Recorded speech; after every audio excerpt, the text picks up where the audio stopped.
Gente querida, nós temos sido bombardeados desde sempre, mas especialmente no século XX, depois da Segunda Guerra Mundial, cresceu no planeta Terra, a partir do implemento das artes de impacto coletivo, como o cinema, por exemplo, e a proliferação da imprensa, quando a gente tinha apenas o rádio, o cinema e a imprensa, que começou a se alastrar pela terra um mito, que sempre foi mito na alma humana, mas nunca tinha atingido os níveis de mitificação que atingiu nos últimos 80 anos na alma humana espalhada pela Terra e praticamente de maneira unânime no ocidente do nosso planeta, onde nós habitamos, na sociedade judaico-cristã, considerada a mais evoluída tecnologicamente da civilização humana presente na redondeza da Terra.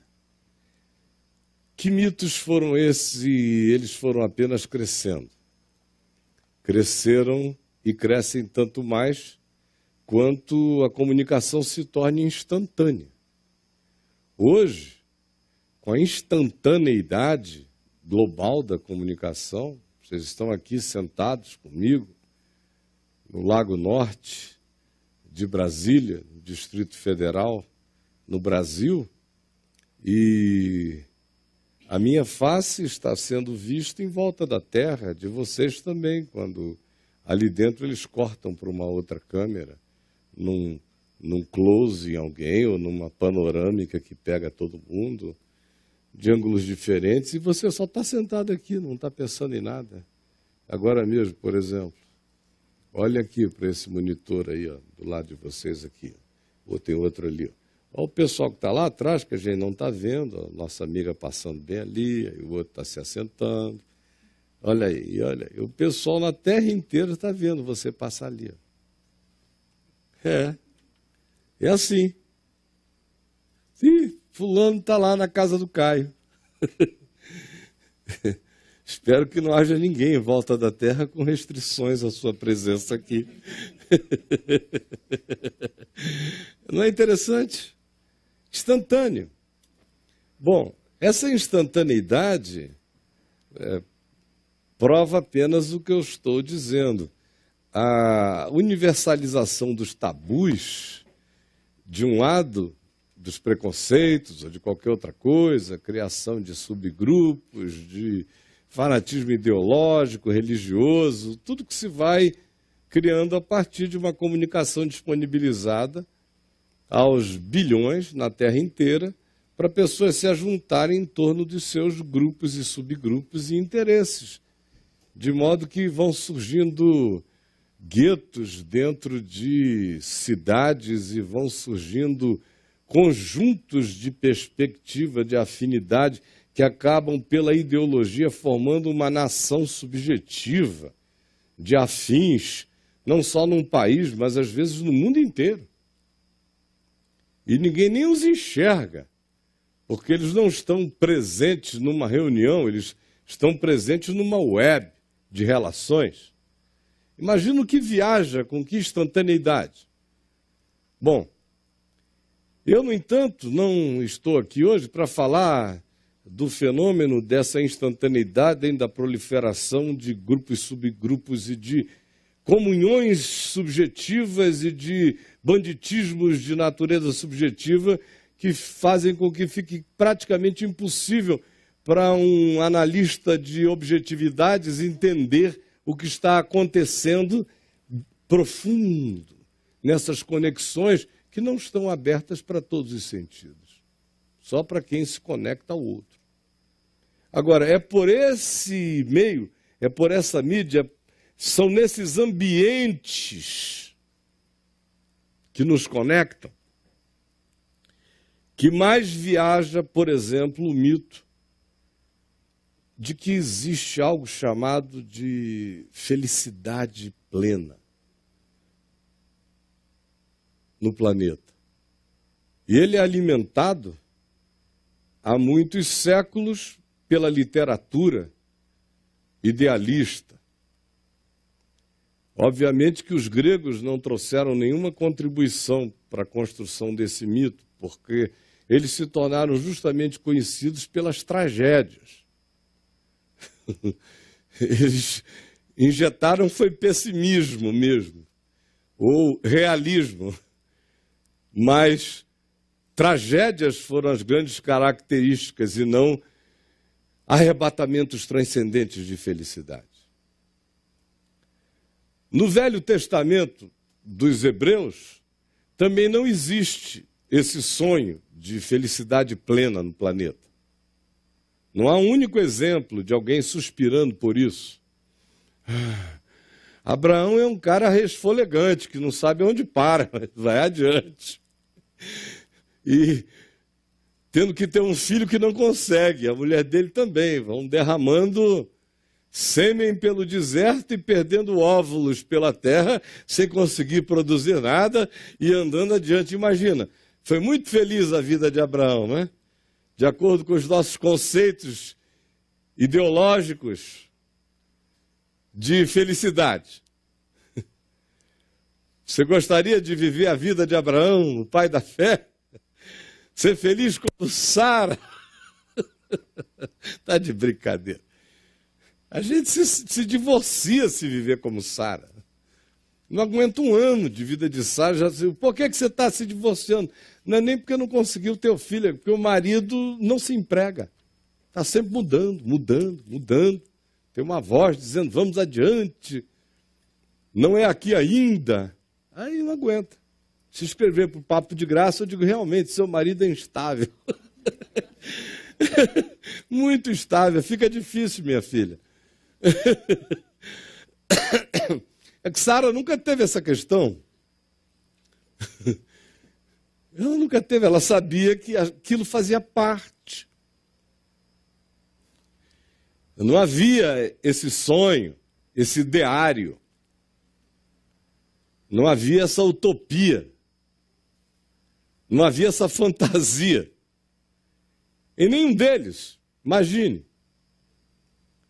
Se alguma esposa de patriarca, de Jacó, por exemplo, teve esse sonho de felicidade, daquela concorrência parideira de esposas e de esposas subcontratadas para parir, para ver quem ganhava a gincana do parimento de crianças. Era uma agonia só. E os filhos que vieram, que desgraça! Aqueles 12. E as mulheres que tiveram, meu Deus! E as meninas também, vitimadas, tragificadas, experiências de estupro, incesto, molestamento. Não existe isso na escritura do Velho Testamento. Noé, por exemplo, antes de Abraão, sai daquela arca, imagina, passar a vida fazendo uma arca. É um sonho de felicidade, né? Com um monte de gente chamando de idiota, otário, doido, insano, boicotando, e você lá na sua felicidade. Aí depois recebe aquele zoológico flutuante.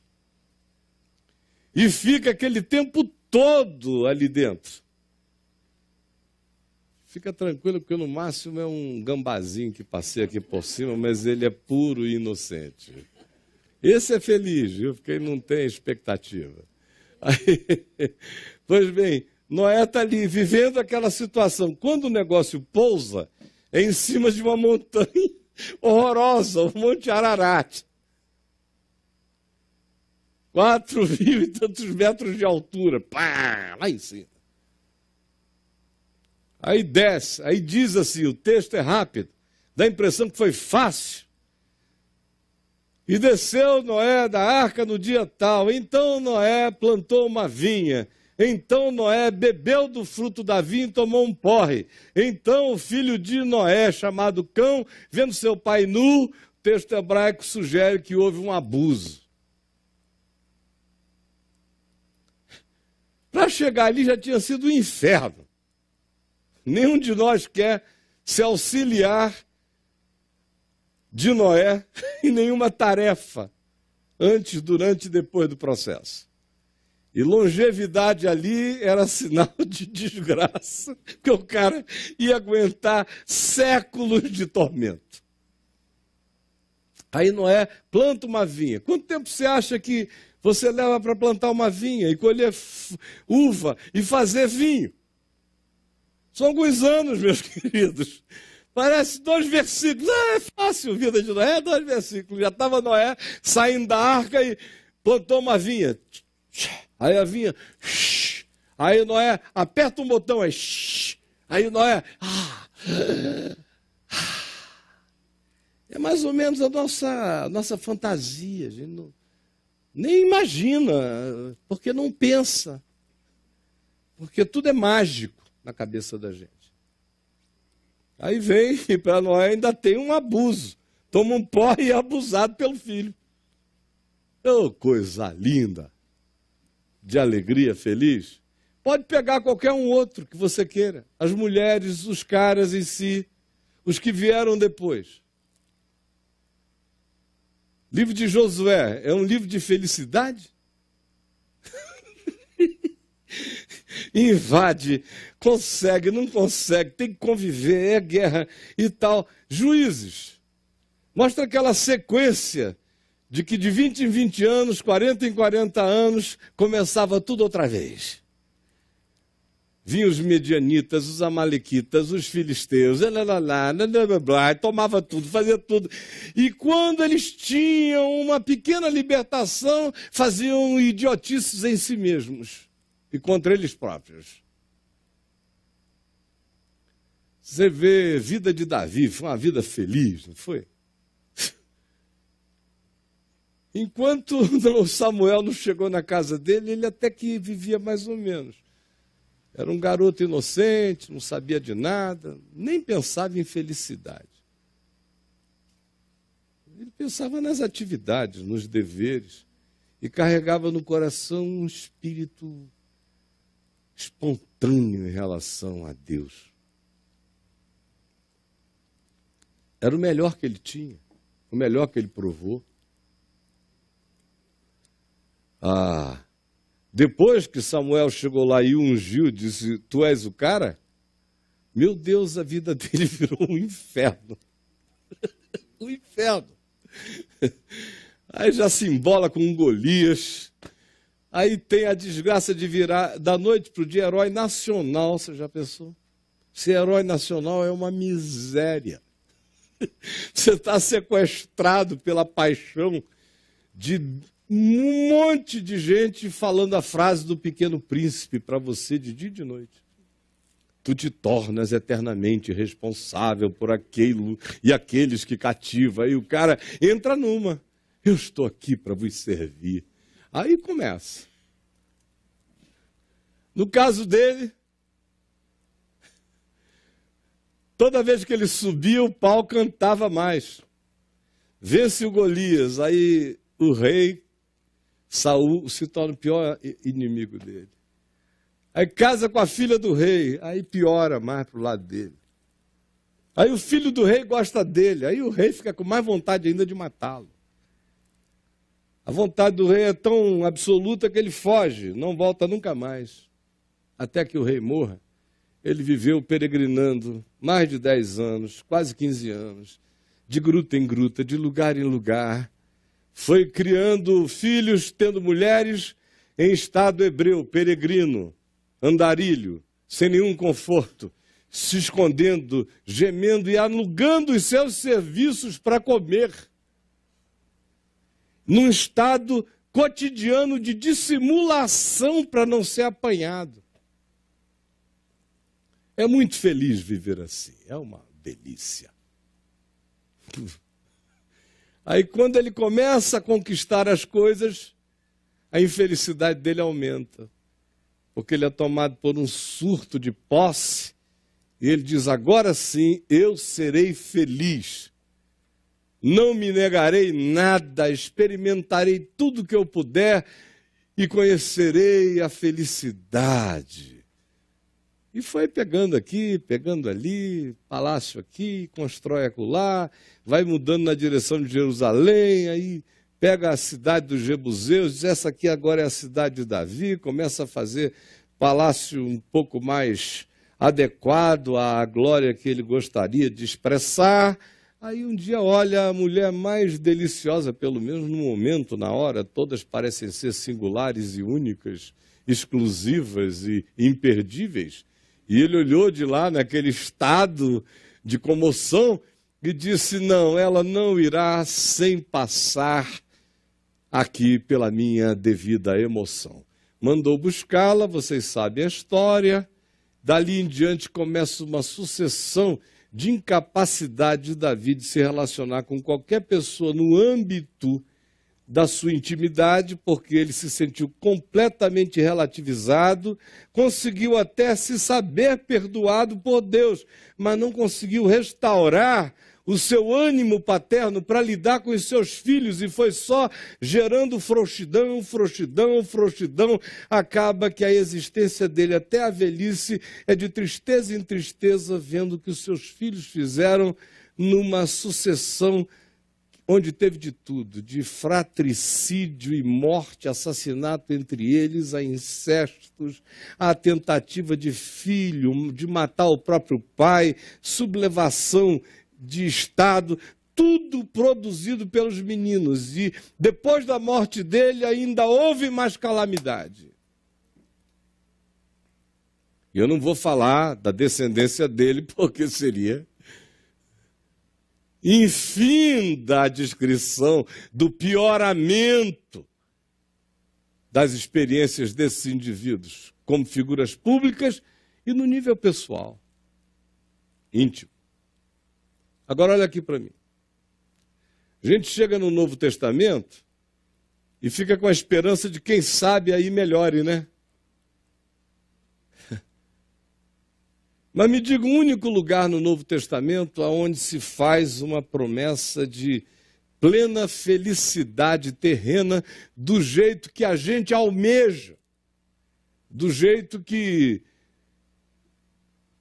da literatura do final do século XIX, início do século XX, com a radiofonia, com o cinema, com toda a construção da fantasia que nos habita todo dia,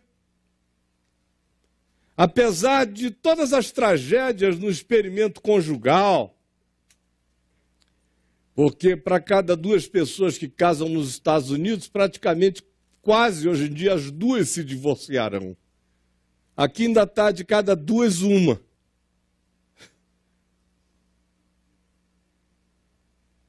Já tem lugares onde a média é maior.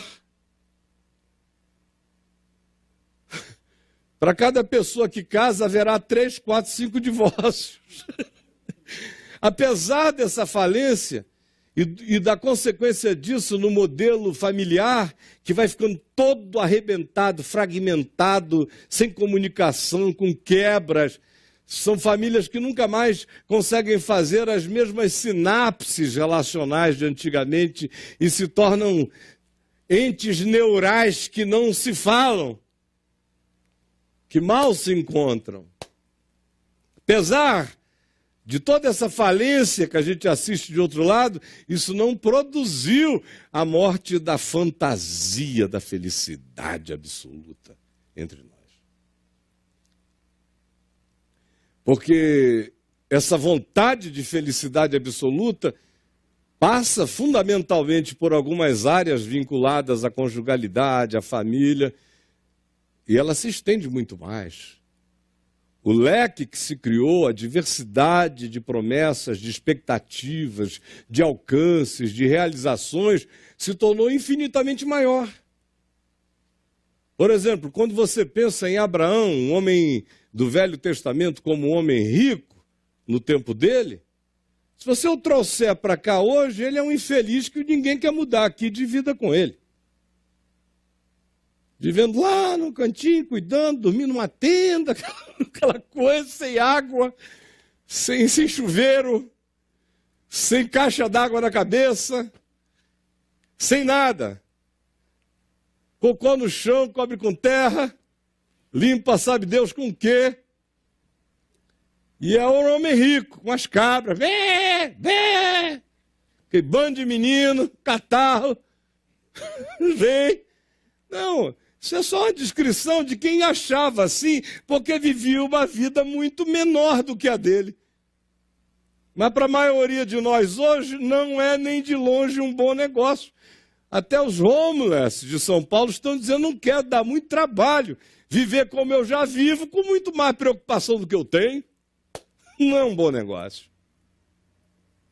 Mas o mito só cresce. Porque é praticamente obrigatório, no imaginário da concepção de felicidade, já foi maior a cobrança ou a indicação de que tinha que ser do modo que eu direi, mas até hoje, mesmo tendo diminuído, ainda é forte isso. Por exemplo, se não toda, mas a maioria das mulheres tem que casar.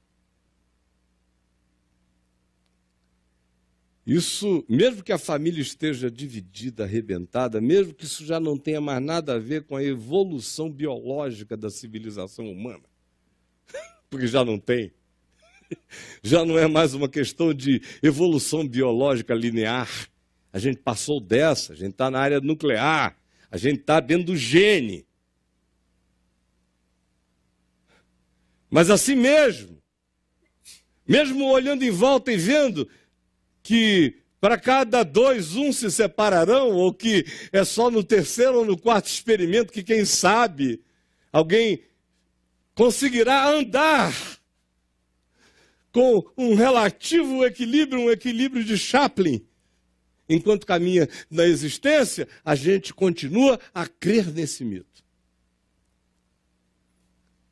Aí toda mulher se cobra, a menos que ela tenha encontrado a namorada dela. Porque se ela não for uma mulher de namorada, ela se cobra ser uma mulher que tem um homem. E tendo um homem, ela se cobra ter um filho. É por isso que a gente vê o pessoal tentando resolver tudo na vida, aí quando chega aos 40 anos, consegue casar, aí vai tentar ter um filho in vitro, em intervenção de tudo que a gente tem que chegar lá para fechar essa coisa. A vida continua muito básica em relação aos estabelecimentos dos mitos a serem alcançados, como troféu de sucesso, como alcance pessoal na vida. Casar é outra coisa obrigatória. A pessoa acha que tem que casar. Nunca se perguntou se ela tem alguma coisa a ver com casamento, significando amizade, fidelidade, bom humor mútuo, tentativa de facilitação da vida um do outro, porque se querem bem e se tornaram um, portanto não se boicotarão, porque seria tão louco quanto eu começar a dar soco em mim mesmo. Quem quer que compreenda que casamento é no mínimo isso e tem que ser isso, tem que olhar para dentro de si mesmo e ver, eu dou conta disso, eu não consigo namorar assim. Porque como é que eu vou conseguir casar melhor do que eu consigo namorar? Por que eu conseguirei ser melhor com essa pessoa do que eu consigo ser com a minha mãe, com meu pai? com quem convive comigo. Que mágica é essa que vai me fazer ser sofrivelmente um ser humano, ou mesmo ruim em muitos aspectos da minha vida, mas que unido a alguém eu ficarei extraordinário? É magia. É magia. É puro mito. É fantasia. Ou existe essa obrigação extraordinária de ter filhos. Nós estamos vivendo numa época em que, se Paulo estivesse vivo aqui, ele diria o que ele disse aos Coríntios. Vejam bem se vocês estão preparados para ter filho. Considerando o espírito do planeta, ele disse, o que está vindo por aqui, o perigo, a ameaça, a morte nos dias dele eram outras coisas, eram concretas, objetivas, eram martírios, eram prisões, eram coisas que aconteceram. E ele diz, considerando esse estado, vocês acham que é uma boa? Eu gostaria que todo mundo ficasse livre como eu, que estou livre disso tudo. Agora, considerando não o mundo necessariamente, sobretudo é considerando quem você é. Eu pergunto, por que essa sua obsessão em ter filhos, se você não consegue prestar atenção para uma criança? É um peso para você. Se a tua irmã pedir para você ficar uma tarde com o seu sobrinho. Você acha que quando plantarem essa semente ali vai surgir, vai estourar uma bolsa milagrosa de dentro para fora? Maternidade a gente começa a ver nos olhos de uma menina pequena. Pelo modo como ela trata o irmãozinho. Como ela trata um gatinho. Um cãozinho. Como ela trata o pai, a mãe, os afetos, as ternuras, os cuidados, você começa a ver dali. É claro que quando uma mulher está impregnada de uma vida, há uma transformação no processo intenso, mas tem que encontrar uma base psicológica para que tal coisa se opere. É por isso que cada vez mais você encontra pessoas fisicamente saudáveis para gestação e para darem à luz, mas psiquicamente inférteis de maternidade e de paternidade.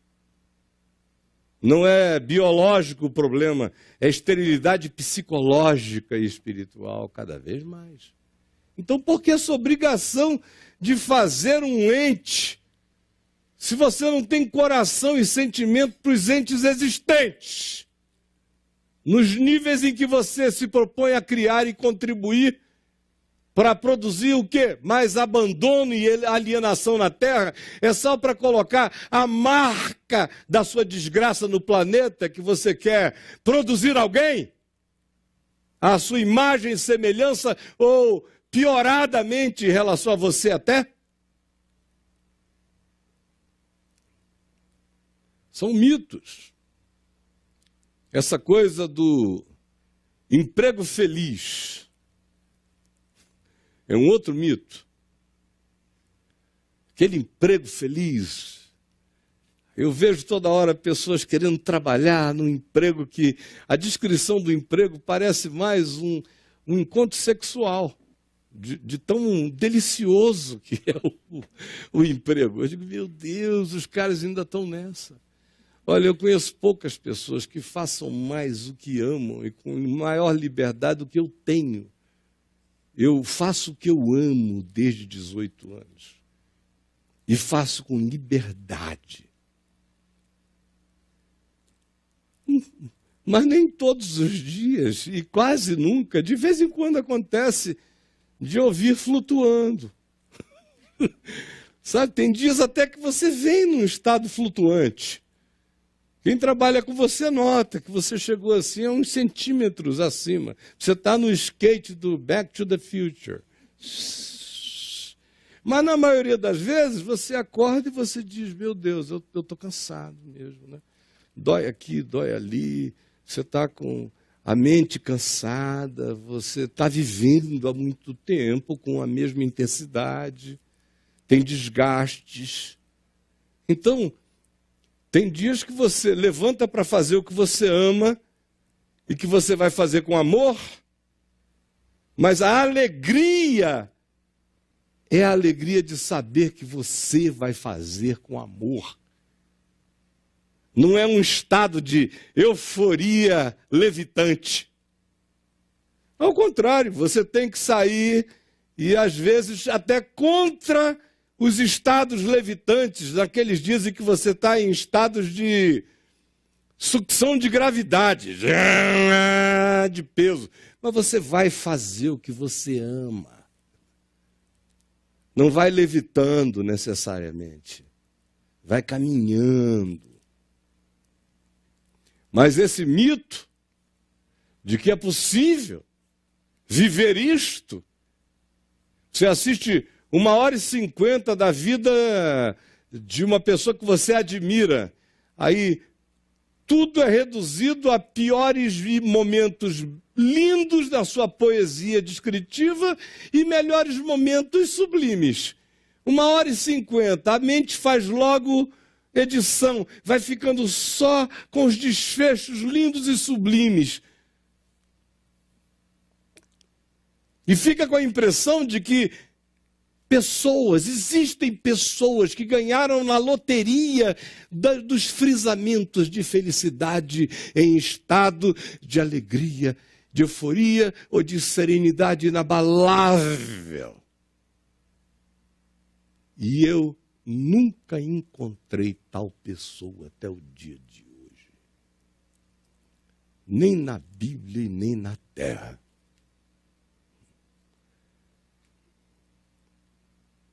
Os mitos, essas coisas contínuas, absolutas.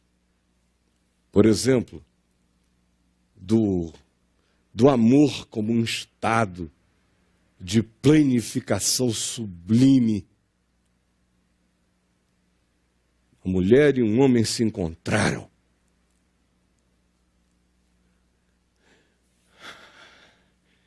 A maioria de nós pinta, não um cenário, desenha um estado. É um estado de um conforto, de um abraço, de um sorriso, de uma afirmação validadora, de um gozo que dure, de um brilho que nunca cesse, de um sorriso que não seja frisado como o do Coringa, do Batman, mas que traga a vida contínua de uma alegria perene. E eu também nunca encontrei essas pessoas, até hoje, amando profundamente a minha mulher. Não vivi um único dia depois dos nossos primeiros anos. E olha que já nem nesse período, porque a gente viveu os nossos dias mais intensos de testosterona, de oxitocina, de dopamina, de tudo que diz respeito à explosão poderosa do desejo e do bem-estar em levante, da usina química do prazer feliz, muito tempo. Aquela intensidade que parecia que nós éramos anômalos em relação ao fato de que aquilo foi passando do primeiro ano, segundo ano, terceiro ano, quarto ano, quinto ano, foi atravessando, enquanto a gente apanhava de todos os lados. Filho morre, gente, é perseguição, é isso, é aquilo. Eu não quero descrever. E a gente vivendo. Tivemos aqueles momentos de pico extraordinário da sensorialidade dessa experiência E a realidade logo nos trazia para um cotidiano onde você viaja do Monte da Transfiguração para um vale onde tem um demônio renitente que não quer ir embora. O tempo todo, em Perelandra, nessas...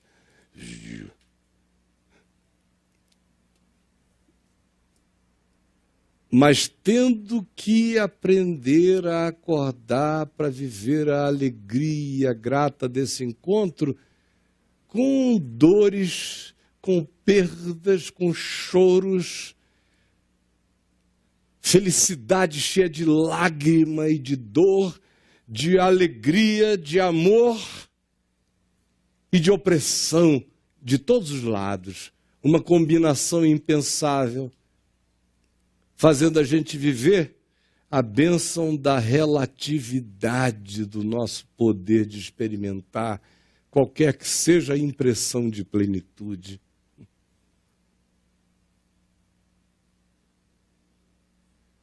Saber o que Jesus nos ensinou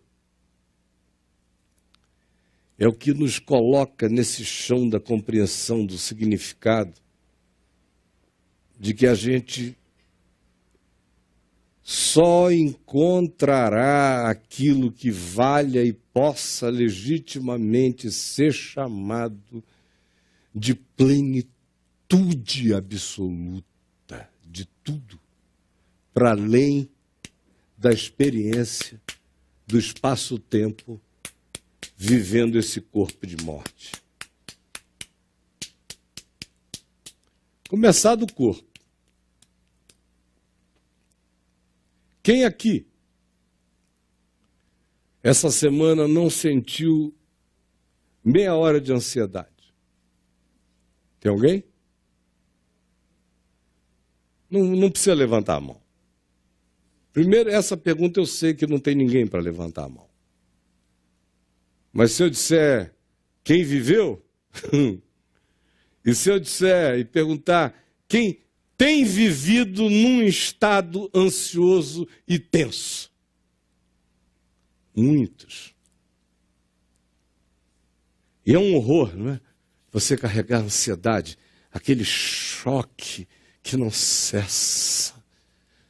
Carregar o corpo, sentindo aquilo o tempo todo, e quando ela não é só orgânica e vai se misturando com ansiedades psíquicas, porque o distúrbio orgânico, quando é uma ansiedade orgânica, e às vezes altera a tua psique, ela interpreta o mal-estar contra ela e ela fica, e retroalimenta o processo. E vai fazendo sinapses neurais que garantem a continuidade do operativo daquilo ali. Química e psicologicamente. É um horror. E menopausa? Estou em plena felicidade na menopausa. Minha querida, se você está, eu conheço o resto em casa, na sua, que não está. Em geral, não. O marido diz, bom, está diminuindo a produção de hormônio em meu favor e está crescendo a produção de hormônio contra mim. Então ele não está afim. Os filhos também dizem, meu Deus, o negócio está muito intenso aqui, está nervoso, está gritado, está isso, está aquilo. Porque é um corpo de morte, minha irmã. É de morte. Teu também. Já teve 15 anos, você tinha mais tesão do que músculo. Aí você chega numa determinada idade, aí diz, ó Senhor, obrigado pelo Viagra. Porque o corpo é de morte. É de morte. Está todo mundo em estado de morrente. Aí dói.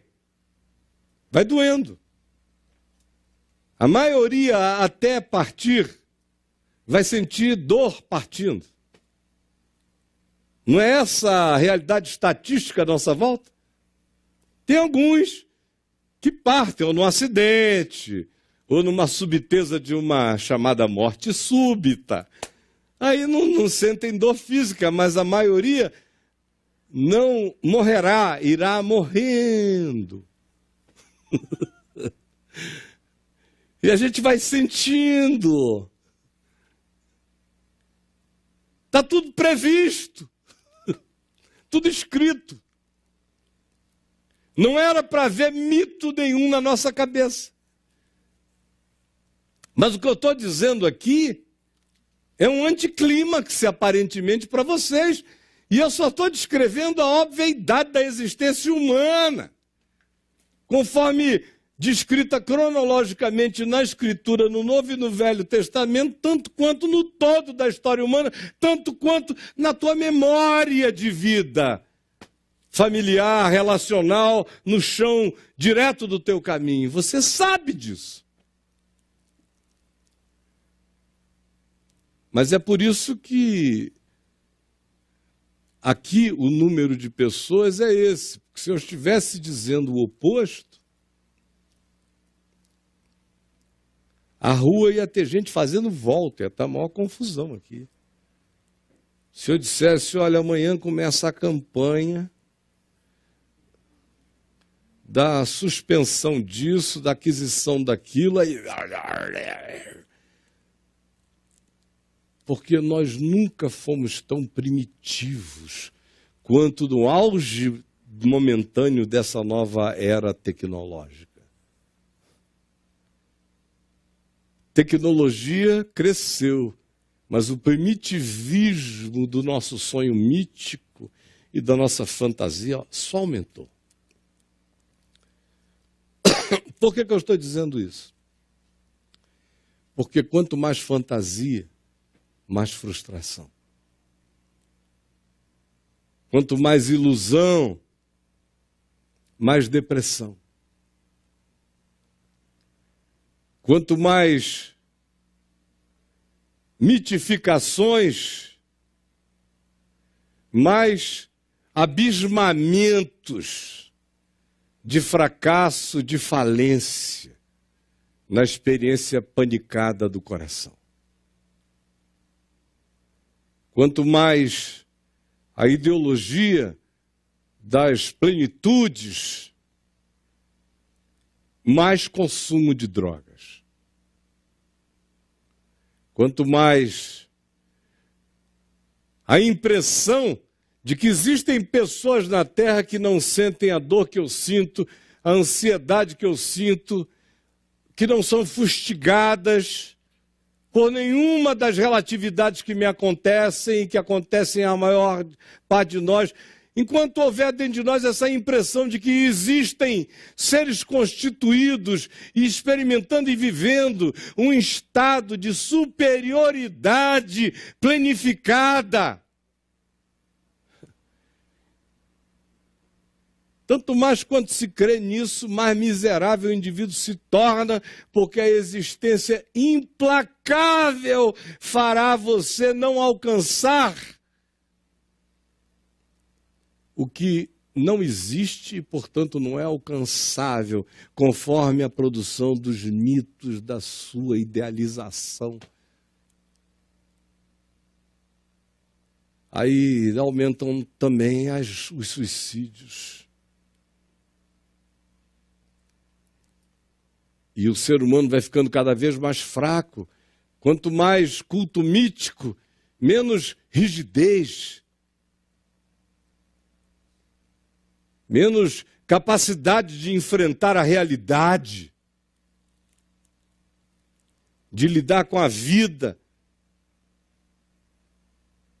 com aqueles que nascem saudáveis e com aqueles que nascem não saudáveis, com aqueles que não dão tanto trabalho, com aqueles que dão muito, com aqueles que morrem cedo e com aqueles que morrem longevamente.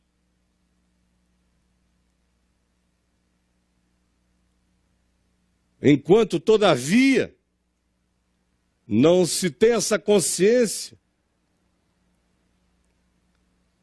não se terá nada além de uma sucessão de experimentos e experiências fragilizantes, de modo que antes se chegava aos 40 anos em estado depressivo, agora você começa a ver se passar da infância para a adolescência já em estado depressivo, e você já encontra crianças em estado de falência angustiada, o que é pânico. É pânico. Por quê? Aí você diz, bom, Caio, você me trouxe até aqui para ouvir isso. Agora que eu vou começar a falar. Preste atenção. Abra aqui, ó. No Evangelho de João, no capítulo 16. E eu prometo que em 20 minutos eu termino. Tudo que eu falei foi para chegar aqui. Agora é praticamente ler e entender. E iniciarmos o processo de cura das miragens, cura das fantasias, cura dos estados psicodélicos de imaginação que foram em nós instilados, cura de obsessões temáticas, de buscas obrigatórias de felicidades tópicas, com esperanças fantasiosas de que, se alcançando aquele tópico, se entrará numa espécie de dimensão de suspensão contínua de felicidade naquela área. Toda essa coisa diabólica que foi plantada na mente ilusiva e fantasmagórica da maioria de nós, razão pela qual a existência implacável vai fazendo vítimas depressivas, suicidas, angustiadas, entristecidas, falidas, decepcionadas, amarguradas, por todos os lados. Eis que vem Jesus e diz: tenho-vos dito coisas difíceis que ele vinha dizendo antes. A última delas foi: vocês serão odiados. Isso é uma coisa extraordinária, né? Você chegar e formar discípulos dizendo: vocês nunca serão amados, a não ser uns pelos outros. Chega numa situação em que ele diz depois: nem uns pelos outros. É um futuro extraordinário, né? Que ele divisa para nós como experiência no espaço-tempo. Na realidade, ele só vem a dizer que as coisas vão se tornar o que as coisas tornar-se-ão depois de toda a constatação da implacabilidade da manifestação da realidade contra a fantasia humana. E então se verá o Filho do Homem vindo nos céus com poder e grande glória. E só então começa o tempo onde o possível se torna possibilitado e a promessa se torna realizada. E tudo que é relativo passa a ser absorvido pela vida. E o corruptível é absorvido pelo incorruptível. E o corpo de morte ganha o corpo da ressurreição. E a confusão da alma é substituída pela luz absoluta do Espírito de Deus em nós. Jesus diz: tenho-vos dito essas coisas, que vocês serão odiados sem motivo. Mas também eu digo que eu estou mandando o Espírito da verdade, o Consolador. Vocês serão consolados com verdade, não com ilusão. Tenho-vos dito estas coisas para que não vos escandalizeis. Vocês vão ser consolados com verdade, não com ilusão, não com fantasia. se quiserem ser discípulos de Jesus. Ou então não venham mais aqui, porque eu não tenho fantasias a oferecer, como Jesus não tinha. Eu estou dizendo como a realidade é, para que vocês não se escandalizem, não caem em frustrações chocadas. Faz parte que seja assim. Eles vos expulsarão das sinagogas. Aí você diz, bom, eu nunca tive essa experiência. Como não?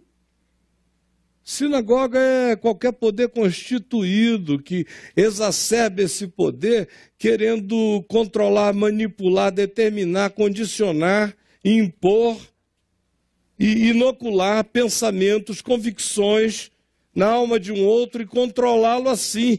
Esse é o espírito no Novo Testamento de como a sinagoga aparece. Qualquer coisa que tenha esse espírito, carregue esta finalidade, não importa qual seja o tema, seja da sinagoga judaica, a igreja cristã, a mesquita, a tua família, ou a quem quer que na tua vida pratique isso, ou qualquer que seja o poder que se institua com essa força contra a vida, com esse poder de expulsar, de segregar, de afastar, de excluir, representa essa potestade. E eu estou dizendo isso para que vocês não se escandalizem, vai ser assim. Vocês vão ter esse tipo de embate. Chegará a hora em que vai ter gente que todo mal que fizer a vocês, o que disser a respeito de vocês, acha que está fazendo uma coisa boa. Isso eles farão porque eles não conhecem o Pai, nem a mim, nem o Evangelho, nem a verdade. Quem não conhece a verdade pode agir assim. Seja ele quem for, religioso e irreligioso, de dentro, de fora, de qualquer lugar. A gente só é mudado na verdade, só é consolado na verdade. Quem não anda na verdade, segundo o espírito do amor, ensinado por Jesus, pode tratar qualquer um assim. Expulsar, perseguir, impedir, fazer tropeçar. Ora, estas coisas vos tenho dito para que quando a hora chegar, quando vocês experimentarem, vocês se lembrem de que eu disse que seria assim. Eu não comecei a dizer isso para vocês desde o princípio, porque eu estava com vocês. Eu segurava, eu protegia, mas agora eu vou. Chegou a hora de eu largar a mão, de vocês virarem gente. Chegou a hora de separar meninos dos homens. Mas agora eu vou para junto do Pai. E por isso vocês vão ter que aprender a andar. Mas saibam disso, eu vos digo a verdade. Eu vos digo a verdade. Não vou construir fantasia, não existe campanha para suspender a realidade. Nenhum dízimo suspende, nenhuma mandinga de crente, nada. Jesus não conhece essa feitiçaria. Por isso ele diz, depois de dizer isso tudo ali, eu estou dizendo para que vocês não se choquem. E saibam, eu vos digo a verdade.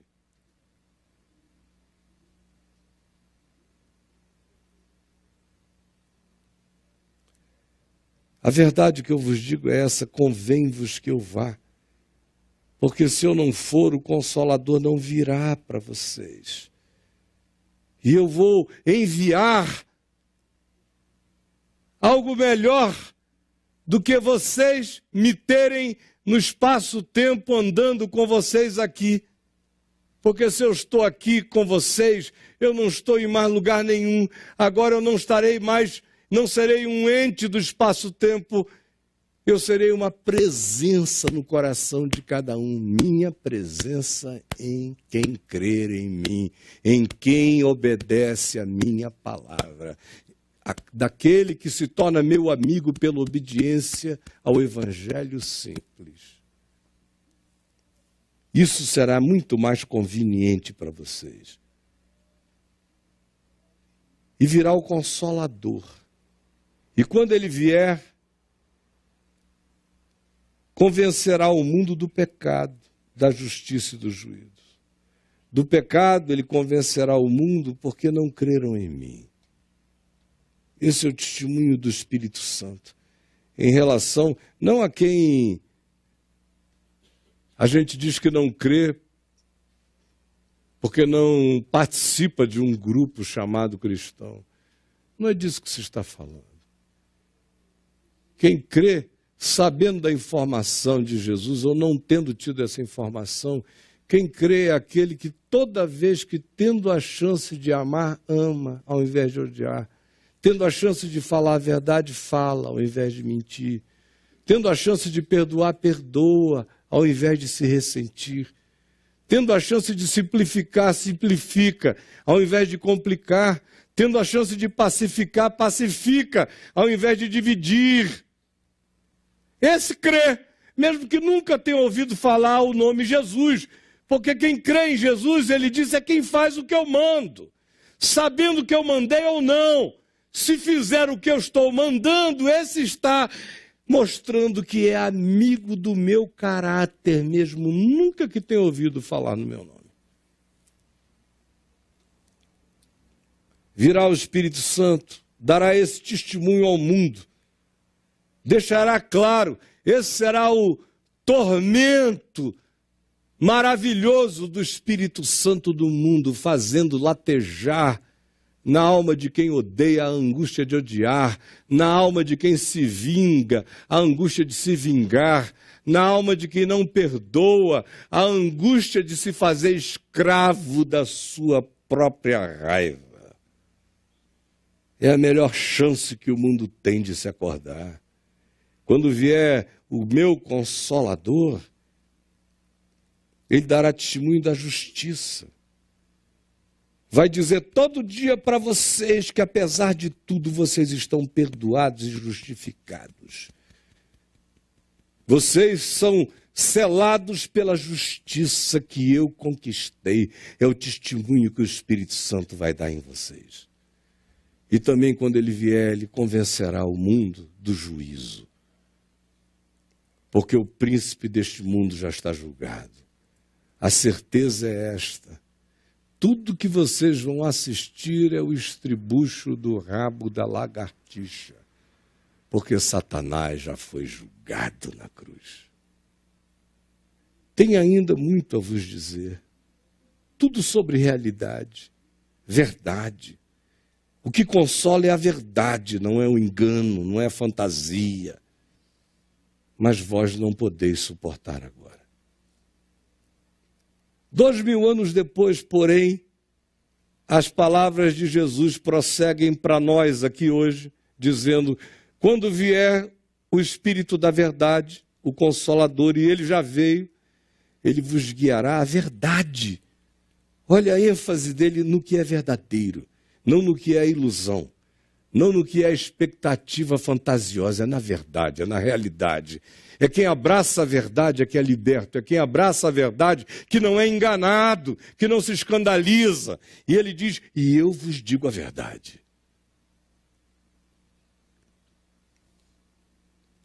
Ele vos anunciará as coisas que hão de vir, e vocês se preparem. Se preparem. No verso 22, ele prossegue dizendo, agora, porque eu também estou dizendo a vocês que vocês vão ficar um tempo sem me ver, vão ficar com a impressão de que houve uma derrota radical em tudo que me envolve, vocês já estão ficando tristes. Mas eu estou dizendo a vocês que isso vai acontecer. Estou dizendo que vocês vão chorar, vão se angustiar, vão pensar que perderam tudo, até que eu vou aparecer de novo. E vocês experimentarão que no meio do choro e da lamentação, a tristeza de vocês vai se converter em alegria num domingo de ressurreição. A mulher, quando está para dar à luz, sente tristeza. Vivendo a circunstância, na hora da dor a gente sente dor. Na hora da angústia a gente sente angústia. Pode ser gerando um filho lindo, mas se está doendo, está doendo. Ele não nega a realidade nem na hora mais sublime. Quando certas horas chegam, mesmo para produzir o melhor, certas dores se instalam. Mas depois de ter nascido o menino, a mulher já não se lembra da aflição.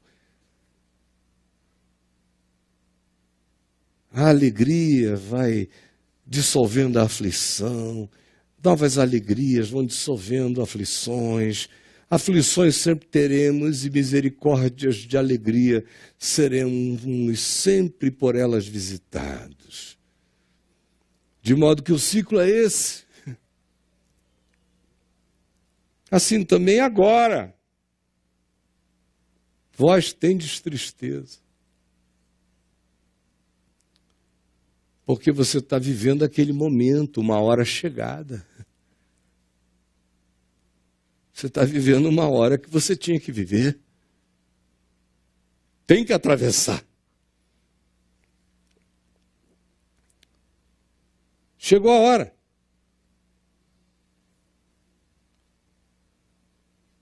Assim também agora, vós tendes tristeza, mas isso não vai durar para sempre. O ciclo é esse.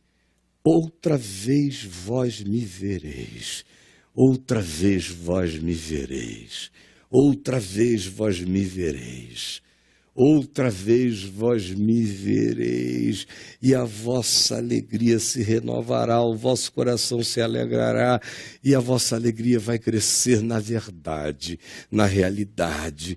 E quando a alegria que vocês tiverem for filha da consolação, na verdade, na realidade, e na esperança de que outra vez nós o veremos. A noite passa. As misericórdias do Senhor são a causa de não sermos consumidos. Elas se renovam a cada manhã. A tristeza pode durar a noite inteira, mas a alegria vem com o amanhecer. Outra vez eu vos verei. Alegrai-vos na esperança da glória de Deus, e não somente isto, mas também nas próprias tribulações, sabendo que a tribulação produz perseverança. E a perseverança produz experiência. E a experiência produz esperança. E que a esperança já não nos confunde. Quando crescemos nela antes, o Espírito de Deus vai nos plenificando, derramando mais e mais dessa certa alegria que não é filha de nenhuma fantasia, mas da semeadura crescente da verdade e do enraizamento dela como consolação em mim. Quando a gente chega nesse ponto, ele diz, naquele dia nada me perguntareis mais. Você chega aí pela fé, acabam as perguntas, acabam as questões, acaba esse negócio de mito, de felicidade. Ai, meu Deus, Senhor, se tu não me deres um marido, eu morrerei frustrado. Oh, Deus, para que eu nasci, Senhor, se eu não vou deixar um curumim no mundo? Ai, Jesus, como é que eu marcarei meu nome na história? Olha o menino do Facebook, era só um garoto. Hoje é uma figura mundial, é quase um Alexandre o Grande da cibernética. Eu queria tanto ter um destino desse. Ah, quando esse evangelho chega, acaba a palhaçada. Acaba a comparação, acaba o poder do curso deste mundo, na fantasia e na produção idiotada da nossa existência. Aí Jesus diz, naquele dia nada me perguntareis. E em verdade eu vos digo que a partir dessa compreensão, vocês vão aprender o significado de terem alegrias decorrentes da comunhão com o Pai, de falar direto com Ele, de vendo a sabedoria dele ir se metendo nos intestinos da realidade, penetrando tudo, até que de repente começa a aparecer o fruto sutil de bondades que a gente não podia jamais prever, mas que não são drogas de histeria de felicidade. Até porque em Jesus felicidade não é um estado de euforia, felicidade é uma serenidade segura, é uma confiança pacificada no coração. Isto é felicidade. A explosão de algumas alegrias são bônus que acontecem aqui e ali, na estabilidade dessa pacificação contínua. Até agora vocês não têm pedido em meu nome. Peçam com essa confiança. E vocês vão receber e vão ter sequências de alegrias quando vocês nessa confiança experimentarem a realidade de que a grande alegria é ter comunhão com o Pai. Essa é a alegria. Estas coisas vos tenho dito até aqui por meio de figuras. Hoje ele diz, mas a hora já chegou em que eu não falo mais por comparação. Eu estou falando direto, entendam. E quando esse dia chega, a nossa certeza de que a nossa grande felicidade é a comunhão com o Pai se estabelece em nós. Porque a gente aprende então que o grande prêmio da vida não são obtenções nem conquistas quantificáveis, mas essa alegria de comunhão perene, de casamento eterno com o amor de Deus. Sabendo que o próprio Pai vos ama, visto que me tendes amado, e tendes crido que eu vim da parte de Deus, vim do Pai e entrei no mundo.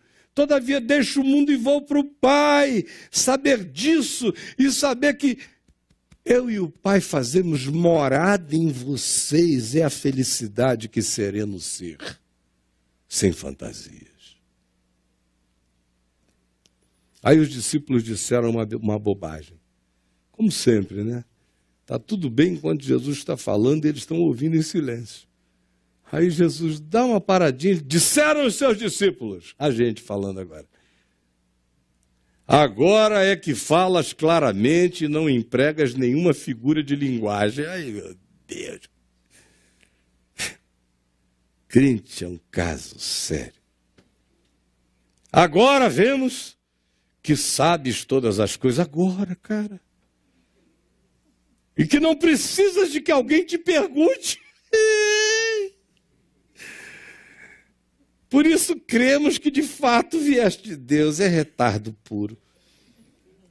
Respondeu-lhe Jesus, credes agora? Tem uma ironia nesse credes agora. Credes agora? Não pode ter certeza. Você está pensando que esse credes agora é o quê? Credes agora? Não, só um panaca falaria assim. Depois de uma idiotice dessa, o Jesus que a gente conhece por esses 4 evangelhos usa de uma ironia. Credes agora? Puxa! Legal! Olha como é que ele diz para provar que foi uma ironia. Eis que vem a hora. O que ele está dizendo é, gente, isso é fantasia. Vocês falaram isso só porque vocês tinham que falar alguma coisa. Essa mania de dar uma resposta à altura. Vocês não entenderam ainda nada. O que eu estou dizendo é que vem a hora e já chegou. Vocês que estão dizendo agora nós cremos, agora tu falaste, agora nós entendemos. Fiquem sabendo, o processo só termina quando eu disser que ele acabou, na hora que eu pegar vocês e puser bem diante da minha face e disser, entra, benditozinho do meu Pai. Toma posse do reino que eu comprei com meu sangue para ti. Aí sim, antes disso, Ninguém entendeu tudo. Tudo ainda é relatividade. A maior compreensão ainda é pequena. O maior amor ainda é mínimo. A maior fé ainda é nada. A maior esperança ainda fraqueja. A melhor fidelidade ainda não é absoluta. Por isso é que eu digo para vocês que acham que atingiram alguma coisa, vocês vão ter que crescer de verdade em verdade, porque se vocês pararem numa delas, vocês mergulharam outra vez no pântano das fantasias. E vocês estão parando, pensando que isso aqui gerou completude. Agora está completo, agora não é mais relativo, agora é absoluto. E Jesus está dizendo, vocês serão relativos até o fim. Eis que vem a hora, e já é chegada, em que sereis dispersos. Vocês que já creram, que entenderam, que sabem tudo. Cada um vai correr para a sua casa. E me deixarei sozinho. Contudo, sabendo dessa realidade, é que eu digo que eu amo vocês. Não porque vocês são absolutos. Eu amo vocês porque vocês são vocês e porque eu sou eu. O meu amor por vocês não tem a ver com quem vocês são, tem a ver com quem eu sou. Vocês vão me deixar, mas eu não ficarei só, porque o Pai está comigo. Essa é a verdade, essa é a realidade. Quem contar com validações de terceiros vai morrer na depressão, ficará só. Todos vivemos só e morreremos sozinhos. Mas aquele que diz o Pai está comigo é o único feliz em qualquer narrativa celestial. E olha como ele conclui para a gente terminar. Estas coisas vos tenho dito para quem? Para que tenhais paz em mim. Não é uma coisa maravilhosa? Que na psicologia eterna de Jesus, a maneira dele plantar paz na gente é nos narrando a realidade esmagadora como ela é. E não criando fantasias. É nos enrijecendo ao invés de ser nos amolecendo. É quebrando castelos e mostrando cenários concretos. É provando para nós que é só miragem. É projeção do nosso capricho, não é realidade. Ele diz, estas coisas vos tenho dito, para que tenhais paz em mim. Olha os objetivos. Eu tenho vos dito estas coisas para que não vos escandalizeis. Eu tenho vos dito estas coisas para que tenhais paz em mim. De um lado, se tornar um ser não escandalizável. De um outro lado, um ser pacificado. A melhor felicidade é o coração mais pacificado, descansado, possivelmente descansado no amor de Deus. Ser feliz é ter essa paz. Não importa em que circunstâncias. Ele diz, estas coisas vos tenho dito para que tenhais paz em mim. Aí a gente fica esperando que ele descreva o paraíso a seguir. Olha como é que ele conclui. No mundo tereis aflições, mas tende bom ânimo. Eu venci o mundo, sem fantasia, sem miragem, sem projeção de caprichos, sem idealizações, de utopismos que só servem para abismar a gente em frustrações irredimíveis. As nossas depressões são fruto das nossas ilusões, na maior parte das vezes, das nossas fantasias. E os nossos pecados piores são frequentemente praticados na busca obsessiva da eterna felicidade, como algo que funcione semelhantemente a um estado de injeção de uma euforia conquistadora, sedutora e atraente, que fizesse tudo entrar em estado de suspensão e contribuir com a gente. Pobre daquele que assim vive. Jesus diz: Eu vos tenho dito estas coisas, porque só assim vocês vão ter paz em mim. A paz de vocês tem que ser em mim, tem que ser na minha palavra.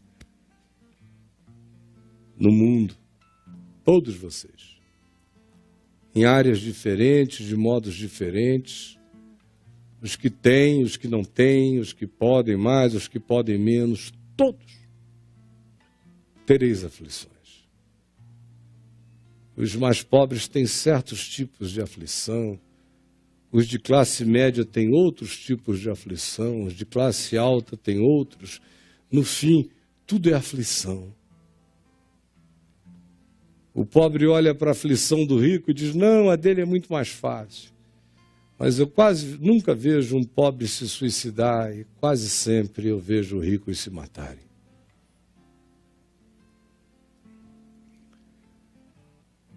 Aí diz o rico: não, a aflição de classe média que deve ser boa. O cara não tem tudo, mas tem todo o conforto. Em geral, são famílias mais bem estabelecidas. Aí você vê a mulher de classe média frustrada, sonhando com os mitos das celebridades ricas que vivem nas ilhas da fantasia e não sabem a quantos e quantos, à base de quantos calmantes, de quantos estimulantes, de ansiolíticos e de tudo mais, o cara está na ilha de caras. Dá a impressão até que tudo é muito justo para quem está ali. No mundo, todos tereis aflições, mas tem de bom ânimo em mim. Ele fala isso antes de ir para a cruz. Tem de bom ânimo. Eu venci o mundo. Em nome de Jesus. Quem entendeu e crer, vencerá também. Em nome de Jesus. Vamos ficar em pé?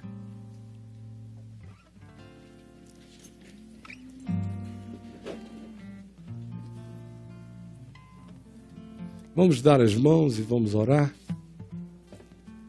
Senhor, dá que esta palavra, que é palavra de verdade, da verdade, tenha trazido plataforma de cura para a nossa vida hoje e para a manutenção da nossa saúde mental, existencial, psicológica, espiritual, num tempo em que o grande e mais profundo mal é o vazio, é a depressão, é a frustração, é o contrato de calamidades que a gente faz baseado nos mitos das nossas obrigações e necessidades impostas, sabe lá por quem na cabeça da gente.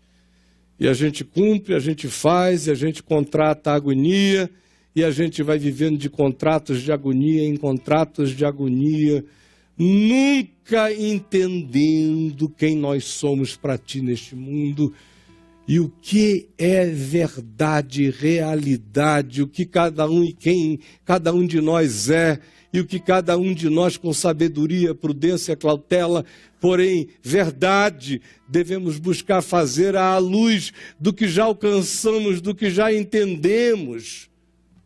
sem magia, sem feitiçaria psicológica, sem fantasia, sem miragem. E sem a opressão de traumas que se transformam quase que em guias espirituais.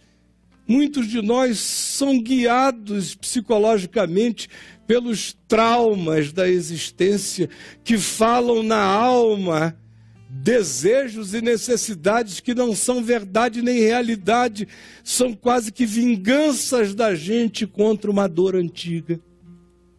Ajuda-nos a entendermos o que está sendo dito, para que a tua palavra produza grande libertação em nós, aqui e em todo lugar onde ela vier a ser ouvida, que ela seja compreendida e que ela faça bem. O bem do Evangelho, traga a boa nova, é o que eu te peço. Em nome de Jesus, que nos ensinou a orar dizendo: Pai nosso que estás nos céus, santificado seja o teu nome. Venha o teu reino, seja feita a tua vontade, assim na terra como nos céus. O pão nosso de cada dia nos dá hoje. Perdoa as nossas dívidas, assim como nós perdoamos os nossos devedores. E não nos deixes cair em tentação, mas livra-nos do mal, pois teu é o reino, o poder e a glória para sempre. Amém. Amém.